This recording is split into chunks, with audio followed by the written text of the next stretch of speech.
Hey everybody, and welcome. In this video I'm going to tell you all the controls in this JVC XS speaker you have to know.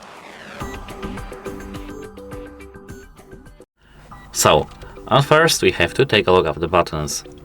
With this button we can change the volume level, but we have to remember that this volume level is separate from the speaker, phone.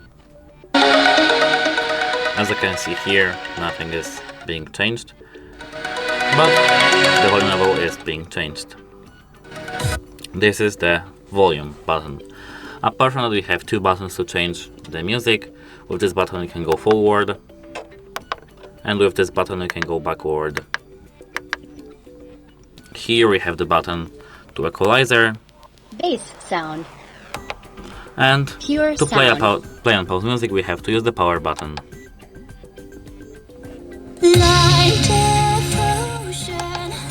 And that's it, how it helps you, and goodbye.